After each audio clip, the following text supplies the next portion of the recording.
ಆತ್ಮೀಯ ವಿದ್ಯಾರ್ಥಿಗಳೇ, ಭಾಷಾ ಮಂದಿರ ಯೂಟ್ಯೂಬ್ ಚಾನೆಲ್ಗೆ ಸ್ವಾಗತ.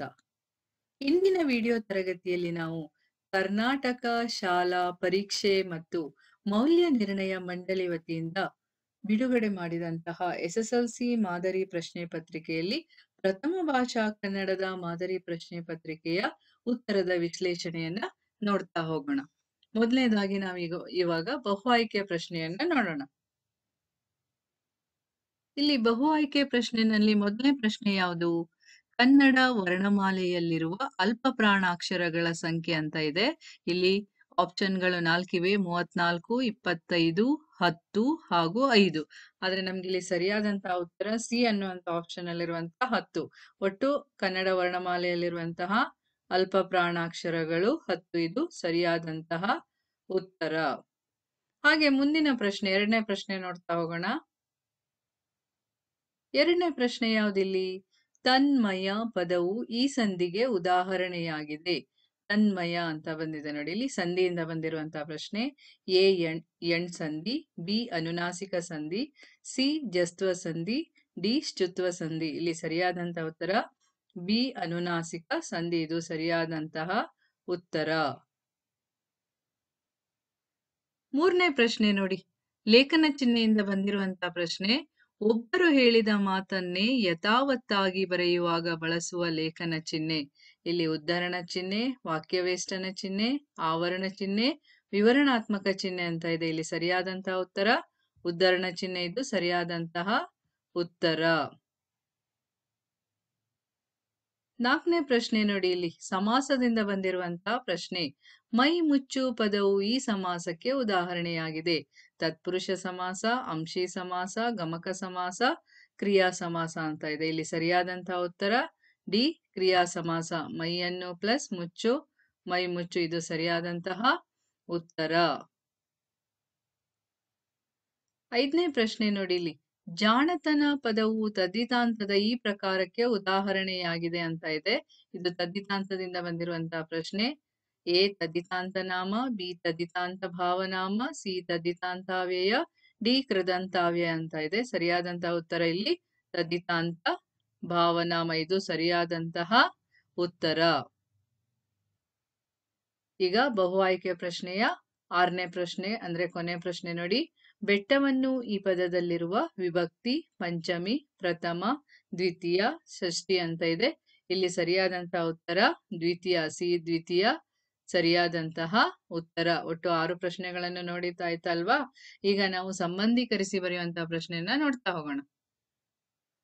ಇಲ್ಲಿ ಸಂಬಂಧೀಕರಿಸಿ ಬರೆಯುವಂತಹ ಪ್ರಶ್ನೆಯಲ್ಲಿ 7ನೇ ಪ್ರಶ್ನೆ ಯಾವ್ದಿದೆ? ಮಕ್ಕಳು ಮರಿ ಜೋಡು ನುಡಿ. ಮೊದಲು ಇದು ದ್ವಿರುಕ್ತಿಗೆ ಬರುತ್ತೆ. 8ನೇ ಪ್ರಶ್ನೆ ಒಳ್ಳೆಯ ಗುಣವಾಚಕ ಆದ್ರೆ ಇನಿತು ಅನ್ನುವಂಥದ್ದು ಇದು ಪರಿಮಾಣವಾಚಕ. ಹಾಗೆ 9ನೇ ಪ್ರಶ್ನೆ ಸಂದೇಹ, ಸಂದೇಯ, ಕೋಕಿಲ, ಕೋಗಿಲೆ. 10ನೇ ಪ್ರಶ್ನೆ ನಾನು ಉತ್ತಮ ಪುರುಷ, ಅವನು ಪ್ರಥಮ ಪುರುಷ ಅಥವಾ ಅನ್ಯ ಪುರುಷ. ಇದರ ಉತ್ತರವನ್ನು ಈಗ ಉತ್ತರ ಸ್ಲೈಡ್ಸ್ ಅಲ್ಲಿ ತೋರಿಸ್ತೀನಿ. ಹಾಗೆ ಈಗ ಒಂದು ವಾಕ್ಯದ 7 ಪ್ರಶ್ನೆಗಳು 11ನೇ ಪ್ರಶ್ನೆಯಿಂದ ನೋಡಿ. ಮೊದಲು ಪ್ರಶ್ನೆಗಳನ್ನ ಹೇಳ್ತೀನಿ, ಅದರ ಉತ್ತರವನ್ನ ಸ್ಲೈಡ್ಸ್ ಅಲ್ಲಿ ತೋರಿಸ್ತಾ ಹೋಗ್ತೀನಿ. ರಾಮ ಲಕ್ಷ್ಮಣರಿಗೆ ಮತಂಗಾಶ್ರಮಕ್ಕೆ ಹೋಗಲು ಸೂಚಿಸಿದವರು ಯಾರು? ದರ್ಬೆಯ ಚಿಗುರು ಯಾವ ಗುಣವನ್ನು ಒರೆಸಿ ಬಿಡುತ್ತದೆ? ವಿಶ್ವೇಶ್ವರಯ್ಯ ಅವರನ್ನು ದಿವಾನರಾಗಿ ನೇಮಿಸಿದವರು ಯಾರು? ಯಶೋಭದ್ರೆಯು ರತ್ನಗಂಬಳಿಗಳನ್ನು ಯಾರಿಗೆ ಕೊಟ್ಟಳು? ಶ್ರೀಕೃಷ್ಣ ಕರ್ಣನನ್ನು ರಥದಲ್ಲಿ ಹೇಗೆ ಕೂರಿಸಿಕೊಂಡನು? ಶ್ರೀರಾಮನ ತಾಯಿಯ ಹೆಸರೇನು? ಕಾರ್ತೀಕ ಮಾಸದಲ್ಲಿ ಮಲೆನಾಡಿನಲ್ಲಿ ದೀಪವನ್ನು ಹೇಗೆ ಉರಿಸುತ್ತಿದ್ದರು ಅನ್ನುವಂಥದ್ದು ಒಟ್ಟು 17 ಪ್ರಶ್ನೆ ಅಲ್ವಾ? ಆ 17 ಪ್ರಶ್ನೆ ಉತ್ತರವನ್ನು ಈಗ ನೋಡ್ತಾ ಹೋಗೋಣ. ಇಲ್ಲಿ ಅನಾಲಜಿ ಕ್ವಶನ್ ಉತ್ತರ ಇದೆ. ಹಾಗೆಯೇ ಒಂದು ವಾಕ್ಯದ ಪ್ರಶ್ನೆಯ ಉತ್ತರ. ರಾಮ ಲಕ್ಷ್ಮಣರಿಗೆ ಮತಂಗಾಶ್ರಮಕ್ಕೆ ಹೋಗಲು ಸೂಚಿಸಿದವರು ಧನು, ಕಬಂದ. ದರ್ಬೆಯ ಚಿಗುರು ರಾಜರ ಕ್ಷಮಾಗುಣವನ್ನು ಒರೆಸಿಬಿಡುತ್ತದೆ. ವಿಶ್ವೇಶ್ವರಯ್ಯ ಅವರನ್ನು ದಿವಾನರಾಗಿ ನೇಮಿಸಿದವರು ನಾಲ್ವಡಿ ಕೃಷ್ಣರಾಜ ಒಡೆಯರು. ಯಶೋಭದ್ರೆಯು ರತ್ನಗಂಬಳಿಯನ್ನು ತನ್ನ 32 ಸೊಸೆಯರಿಗೆ ಕೊಟ್ಟಳು. ಶ್ರೀಕೃಷ್ಣನು ಕರ್ಣನನ್ನು ರಥದಲ್ಲಿ ಮೈದುನತನದ ಸರಸವನ್ನು ಮಾಡಿ ಕೈ ಹಿಡಿದು ಎಳೆದು ಕೂರಿಸಿಕೊಂಡನು. ಶ್ರೀರಾಮನ ತಾಯಿಯ ಹೆಸರು ಕೌಸಲ್ಯೆ. ಕಾರ್ತೀಕ ಮಾಸದಲ್ಲಿ ನಾಗಸಂಪಿಗೆ ಬೀಜಗಳನ್ನು ಕುಟ್ಟಿ ಚಿಕ್ಕ ಚಿಕ್ಕ ಉಂಡೆಗಳನ್ನು ಕಟ್ಟಿ ಉರಿಸಲಾಗುತ್ತದೆ. ಇಲ್ಲಿ ತನಕ ನಾವು 1 ಅಂಕದ ಪ್ರಶ್ನೆಯನ್ನು ನೋಡಿದ್ವಿ. ಈಗ 2 ಅಂಕದ ಪ್ರಶ್ನೆಯನ್ನ ನೋಡ್ತಾ ಹೋಗೋಣ. 2 ಅಂಕದ ಪ್ರಶ್ನೆಗಳು. ಲಂಡನ್ನಿನ ಹೆಣ್ಣು ಮಕ್ಕಳು ಯಾವ ಯಾವ ಕೆಲಸದಲ್ಲಿ ನಿಯುಕ್ತರಾಗಿರುತ್ತಾರೆ? ಸಂಪತ್ತನ್ನು ಕಾಪಾಡಲು ಎದುರಾಗುವ ಕಷ್ಟಗಳಾವುವು? ಸುಕುಮಾರ ಸ್ವಾಮಿಯು ಹೇಗೆ ಸುಖಭೋಗಗಳನ್ನು ಅನುಭವಿಸುತ್ತಿದ್ದನು? ದುಷ್ಟಬುದ್ಧಿಯು ತನ್ನ ತಂದೆಗೆ ಏಕಾಂತದಲ್ಲಿ ಏನೆಂದು ಹೇಳಿದನು? ಕೃಷ್ಣನು ಕೌರವೇಂದ್ರನನ್ನು ಕೊಂದನು ಎಂದು ಕರ್ಣ ಹೇಳಲು ಕಾರಣವೇನು? ಕುದುರೆಯನ್ನು ಕಟ್ಟುವ ವಿಚಾರದಲ್ಲಿ ಮುನಿಸುತರಿಗೂ ಲವನಿಗೂ ನಡೆದ ಸಂವಾದವನ್ನು ಬರೆಯಿರಿ. ಅಂದವಾದ ಬರವಣಿಗೆಯ ಬಗ್ಗೆ ಗಾಂಧೀಜಿಯವರ ಅಭಿಪ್ರಾಯವನ್ನು ತಿಳಿಸಿ. ಪೆರಿಯಾರ್ ಚಳುವಳಿಯ ಮುಖ್ಯಾಂಶಗಳನ್ನು ಪಟ್ಟಿ ಮಾಡಿ. ವಸಂತ ಮುಖ ತೋರಲಿಲ್ಲ ಕವನದಲ್ಲಿ ಪ್ರಕೃತಿಯ ಸಂಭ್ರಮ ಹೇಗೆ ವ್ಯಕ್ತವಾಗಿದೆ? ಪೈಗಳ ತಮ್ಮನ ನೂಲು ಮದುವೆಯ ದಿನ ಅಂಗಳದಲ್ಲಿ ಏನೇನು ಸಿದ್ಧತೆಗಳಾಗುತ್ತಿದ್ದವು? ಅನ್ನುವಂತ ಇಷ್ಟು ಪ್ರಶ್ನೆಗಳು. ಇದರ ಉತ್ತರದ ಸ್ಲೈಡ್ಸ್ ಅನ್ನ ನೋಡ್ತಾ ಹೋಗೋಣ. ನೋಡಿ, ಇದು 18ನೇ ಪ್ರಶ್ನೆಯ ಉತ್ತರ, ಇದು 19ನೇ ಪ್ರಶ್ನೆಯ ಉತ್ತರ.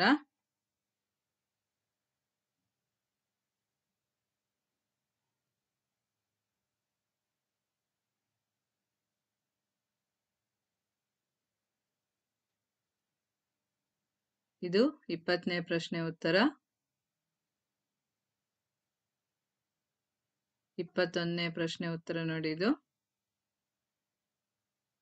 22ನೇ ಪ್ರಶ್ನೆ, 23ನೇ ಪ್ರಶ್ನೆ ಉತ್ತರ, 24, 25, 26, 27 ಇವಿಷ್ಟು 2 ಅಂಕದ ಪ್ರಶ್ನೆಗಳು. ಇದರ ಉತ್ತರ ಆಯ್ತು. ಈಗ 3 ಅಂಕದ ಪ್ರಶ್ನೆಗಳ ಉತ್ತರವನ್ನು ನೋಡ್ತಾ ಹೋಗೋಣ.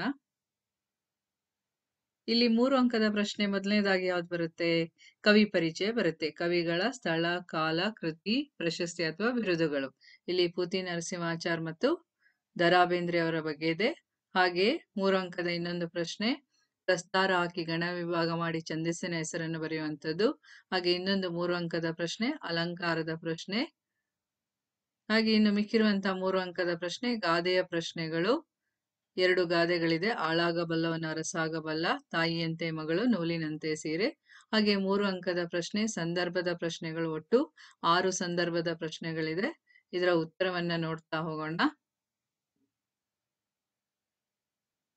3 ಅಂಕದ ಕವಿ ಪರಿಚಯದ ಪ್ರಶ್ನೆನಲ್ಲಿ ಇಲ್ಲಿ ಕವಿಯ ಸ್ಥಳ, ಕಾಲ, ಕೃತಿ, ಪ್ರಶಸ್ತಿಗಳ ಬಗ್ಗೆ ಹೇಳಿದೀವಿ. ಹಾಗೆಯೇ ದ.ರಾ ಬೇಂದ್ರೆ ಹಾಗೂ ಪೂತಿನವರ ಸ್ಥಳ, ಕಾಲ, ಕೃತಿ, ಪ್ರಶಸ್ತಿಗಳು.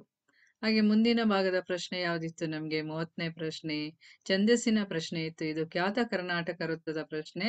ಖ್ಯಾತ ಕರ್ನಾಟಕ ವೃತ್ತದಿಂದ ಬಂದಿದೆ. ತೆಂಕಣ ಗಾಳಿ ಸೋಂಕಿದೊಡೆ ಮೊಳ್ನುಡಿ ಗೈದೊಡ ಮಿಂಪನಾಂಗಳ್ದಗೆ ಅಂತ ಹೇಳಿದೆ ಇಲ್ಲಿ. ಇದು ಉತ್ಪಲಮಾಲಾ ವೃತ್ತದ ಪ್ರಶ್ನೆ. ಇಲ್ಲಿ ಭ ರ ನ ಭ ಭ ರ ಲಘು ಗುರು ಬರುತ್ತೆ. ಇದು ಒಟ್ಟು ಇಲ್ಲಿ ನಮ್ಗೆ 20 ಅಕ್ಷರಗಳಿರುವಂತದ್ದು. 1, 2, 3, 4, 5, 6 ಗಣಗಳಿದೆ. ಒಂದು ಲಘು, ಒಂದು ಗುರು ಇದೆ. ಇದು ಉತ್ಪಲಮಾಲಾ ವೃತ್ತದ ಉತ್ತರ ಇರುವಂತಹ ಪ್ರಶ್ನೆ ಆಯ್ತು. ಹಾಗೆ ಮುಂದಿನ 31ನೇ ಪ್ರಶ್ನೆ ಯಾವ್ದಂತಂದ್ರೆ ಅಲಂಕಾರದ ಪ್ರಶ್ನೆ. ನುಡಿದರೆ ಮುತ್ತಿನ ಹಾರದಂತಿರಬೇಕು. ಇಲ್ಲಿ ಉಪಮೇಯ, ನುಡಿ, ಉಪಮಾನ, ಮುತ್ತಿನ ಹಾರ, ಉಪಮಾವಾಚಕ, ಅಂತೆ. ನುಡಿ ಅಂದ್ರೆ ಮಾತು, ಸಮಾನ ಧರ್ಮ ಇರಬೇಕು. ಅಲಂಕಾರದ ಹೆಸರು ಉಪಮಾಲಂಕಾರ, ಸಮನ್ವಯ, ಹಾಗೆ ಲಕ್ಷಣಗಳ ಬಗ್ಗೆ ಇಲ್ಲಿ ಹೇಳಿರುವಂತದ್ದು. ಇಲ್ಲಿ ಮುಂದಿನ ಭಾಗದ 32ನೇ ಪ್ರಶ್ನೆ ಗಾದೆಯ ಬಗ್ಗೆ. ಒಂದು ಗಾದೆಯ ವಿಸ್ತರಣೆಯನ್ನ ನಾನು ನೀಡಿದ್ದೀನಿ ಇಲ್ಲಿ. ಆಳಾಗಬಲ್ಲವನು ಅರಸಾಗಬಲ್ಲನು ಅನ್ನುವಂಥದ್ದು.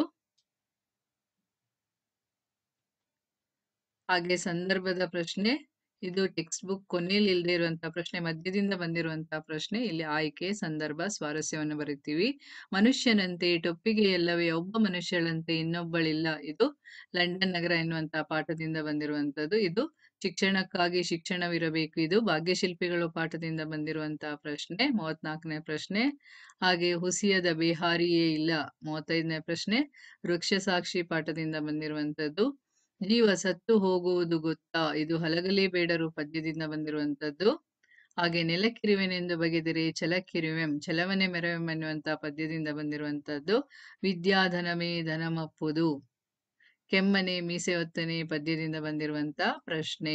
ಇದಿಷ್ಟು ನಾವು 3 ಅಂಕದ ಪ್ರಶ್ನೆಗಳನ್ನು ನೋಡಿದ್ವಿ. ಈಗ 4 ಅಂಕದ ಪ್ರಶ್ನೆಗಳನ್ನ ನೋಡ್ತಾ ಹೋಗೋಣ. 4 ಅಂಕದ ಪ್ರಶ್ನೆಯಲ್ಲಿ ಮೊದಲನೇದಾಗಿ ಪದ್ಯವನ್ನು ನೋಡ್ತೀವಿ. ಪದ್ಯವನ್ನು ಪೂರ್ಣ ಕಂಠಪಾಠ ಮಾಡಿ ಬರೆಯುವಂತಹ ಪದ್ಯ ಪೂರ್ಣಗೊಳಿಸೋದು. ಇದು 4 ಅಂಕದ ಪ್ರಶ್ನೆ. ಇದು ಹಸಿರು ಪದ್ಯದಿಂದ ಬಂದಿದೆ. ಹಾಗೆ ಇನ್ನೊಂದು 4 ಅಂಕದ ಪ್ರಶ್ನೆ ಪದ್ಯದ ಮೌಲ್ಯವನ್ನು ಬರೆಯುವಂಥದ್ದು, ಸಾರಾಂಶದ ಜೊತೆಗೆ ಮೌಲ್ಯವನ್ನು ಬರೆಯುವಂಥದ್ದು. ಹಾಗೆ 8-10 ವಾಕ್ಯದ ಪ್ರಶ್ನೆ, ಪಾಠದಿಂದ ಒಂದು ಪ್ರಶ್ನೆ, ಅಂದ್ರೆ 2 ಪ್ರಶ್ನೆ ಇರುತ್ತೆ, ಒಂದು ಬರಿಬೇಕಾಗತ್ತೆ. ಇದು ಯುದ್ಧ ಪಾಠದಿಂದ ಬಂದಿರುವಂತದ್ದು. ಹಾಗೆ ಇನ್ನೊಂದು ಪದ್ಯದಿಂದ ಬಂದಿದೆ, ಸಂಕಲ್ಪ ಗೀತೆ ಪದ್ಯದಿಂದ 2 ಪ್ರಶ್ನೆ, ಇದರಲ್ಲಿ ಯಾವ್ದಾದ್ರು ಒಂದನ್ನ ಬರಿಬೇಕು. ಹಾಗೆ ಇಲ್ಲಿ ಗದ್ಯ ಭಾಗವನ್ನು ಓದಿಕೊಂಡು ಇಲ್ಲಿ ಪ್ರಶ್ನೆಗಳನ್ನ 2 ಪ್ರಶ್ನೆಗಳನ್ನು ಕೊಟ್ಟಿರ್ತಾರೆ. 2 ಪ್ರಶ್ನೆಗೆ ಉತ್ತರಗಳನ್ನ ಬರಿಬೇಕು. ಗದ್ಯ ಭಾಗವನ್ನು ಓದಿ ಉತ್ತರವನ್ನ ಬರೆಯುವಂತದ್ದು. ಇದಿಷ್ಟು 4 ಅಂಕದ ಪ್ರಶ್ನೆ. 4 ಅಂಕದ ಪ್ರಶ್ನೆಯ ಉತ್ತರವನ್ನು ನೋಡಿ. ಇವಾಗ ಪದ್ಯ ಇದು. ಹಾಗೆ ಪದ್ಯದ ಸಾರಾಂಶದಲ್ಲಿ ಆಯ್ಕೆ, ಸಾರಾಂಶ ಹಾಗೂ ಅದರ ಮೌಲ್ಯವನ್ನ ಬರೆಯುವಂಥದ್ದು. ಹಾಗೆ 41ನೇ ಪ್ರಶ್ನೆಯಲ್ಲಿ 8-10 ವಾಕ್ಯದ ಪ್ರಶ್ನೆ, 2 ಪ್ರಶ್ನೆಯ ಉತ್ತರವನ್ನು ಸಹ ನಾವಿಲ್ಲಿ ನೋಡಬಹುದು. ಹಾಗೆ ಅದೇ ರೀತಿ ಪದ್ಯದ ಪ್ರಶ್ನೆನೂ ಸಹ ಅಷ್ಟೇ, 2 ಪ್ರಶ್ನೆಗಳ ಉತ್ತರವನ್ನು ಇಲ್ಲಿ ನಾವು ನೋಡ್ಬೋದು. ಹಾಗೆ ಇನ್ನೊಂದು 4 ಅಂಕದ ಪ್ರಶ್ನೆ ಉತ್ತರವನ್ನು ನಾನು ಇಲ್ಲಿ ಹೇಳಿಲ್ಲ, ಅದು ಗದ್ಯ ಭಾಗದ ಪ್ರಶ್ನೆ ಆಗಿರೋದ್ರಿಂದ ನಾವಲ್ಲೇ ಓದ್ಕೊಂಡು ಬರಿತೀವಿ. ಈಗ 5ನೇ ಪ್ರಶ್ನೆಯನ್ನ ನೋಡ್ತಾ ಹೋಗೋಣ. ಈಗ ನಾವು 5 ಅಂಕದ ಪ್ರಶ್ನೆಯನ್ನ ನೋಡೋಣ. 5 ಅಂಕದ ಪ್ರಶ್ನೆಯಲ್ಲಿ 2 ಮುಖ್ಯ ಪ್ರಶ್ನೆ ಇರುತ್ತೆ. ಒಂದು ಪತ್ರಲೇಖನ, ಇನ್ನೊಂದು ಪ್ರಬಂಧ ಬರವಣಿಗೆ. ಈ ಪತ್ರಲೇಖನದಲ್ಲಿ ಒಂದು ಖಾಸಗಿ ಪತ್ರ, ಇನ್ನೊಂದು ವ್ಯವಹಾರಿಕ ಪತ್ರ, ಎರಡನ್ನು ಕೊಟ್ಟಿರುವಂತದ್ದು. ಈ 2 ಪತ್ರಗಳ ಉತ್ತರವನ್ನು ನಾನು ಇಲ್ಲಿ ನಿಮ್ಗೆ ನೀಡಿದ್ದೀನಿ. ಹಾಗೆ ನೆಕ್ಸ್ಟ್ ನಮ್ಗೆ ಯಾವ್ದು ಬರುತ್ತೆ ಇಲ್ಲಿ? ಪ್ರಬಂಧಗಳು ಬರುತ್ತೆ. 2 ಪ್ರಬಂಧಗಳಿದೆ, ಒಂದು ಪ್ರಾಚ್ಯ ಸ್ಮಾರಕಗಳ ಸಂರಕ್ಷಣೆ, ಇನ್ನೊಂದು ರಾಷ್ಟ್ರೀಯ ಬಾಹ್ಯಾಕಾಶ ದಿನ ಅನ್ನುವಂತ 2 ಪ್ರಬಂಧಗಳು. ಇದರ ಉತ್ತರವನ್ನ ನೋಡೋಣ. ಪತ್ರದ ಉತ್ತರ ನೋಡಿ. ಇಲ್ಲಿ ಪತ್ರ ಲೇಖನದಲ್ಲಿ ಮೊದಲನೇದಾಗಿ ತಂದೆಗೆ ಬರೆದಂತಹ ಪತ್ರದ ಬಗ್ಗೆ ಇಲ್ಲಿ ವಿವರಣೆಯನ್ನು ನೀಡಿದ್ದೇನೆ. ಯಾವುದಕ್ಕೆ ಬರೆದಿರುವಂತದ್ದು? ಪೋಷಕರ ಸಭೆಯ ಬಗ್ಗೆ ಇಲ್ಲಿ ಬರೆದಿರುವಂತದ್ದು. ಇಲ್ಲಿ ನಾವಿಲ್ಲಿ ಡೇಟ್ ಅನ್ನ ನಾವು ಯಾವ ರೀತಿ ಆದ್ರೂ, ಅಂದ್ರೆ ಯಾವತ್ತು ನಾವು ಬರಿತೀವಿ ಆ ಡೇಟ್ ಅನ್ನ ಹಾಕ್ಬೇಕಾಗತ್ತೆ. ಇಲ್ಲಿ ನಾನು 1ನೇ ತಾರೀಕು 1 ಫೆಬ್ರವರಿ 2024 ಅಂತ ಹಾಕಿದ್ದೀನಿ. ಇಲ್ಲಿ ಸ್ಥಳ, ಹೊರವಿಳಾಸ ಇದೆ, ಎಲ್ಲಿ ನಡೆಯುತ್ತೆ, ಪೋಷಕರ ಸಭೆ ಎಲ್ಲವನ್ನ ವಿಸ್ತೃತವಾಗಿ ಬರೆದಿದ್ದೇನೆ. ಇನ್ನೊಂದು ಪ್ರಶ್ನೆ ನಮ್ಗೆ ಯಾವ್ದಿದೆ ಇಲ್ಲಿ? ಗಾಳಿಯ ರಭಸಕ್ಕೆ ವಿದ್ಯುತ್ ಕಂಬದ ಮೇಲೆ ಬಿದ್ದಿರುವ ಮರವನ್ನು ತೆರವುಗೊಳಿಸುವಂತೆ ಕೋರಿ ಕೇಳಿರುವಂತದ್ದು.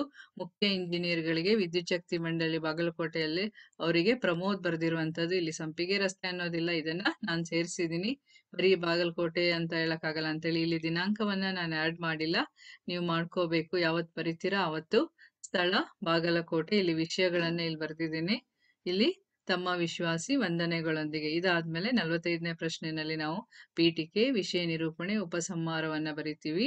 ವಿದ್ಯಾರ್ಥಿಗಳೇ, ಇದಿಷ್ಟು ಇಲ್ಲಿಂದ ಬಂದಿರುವಂತಹ ಪ್ರಶ್ನೆ. ಇದನ್ನು ಓದಿ ಇದರ ಪ್ರಯೋಜನವನ್ನ ಪಡ್ಕೊಳ್ಳಿ. ಧನ್ಯವಾದಗಳು.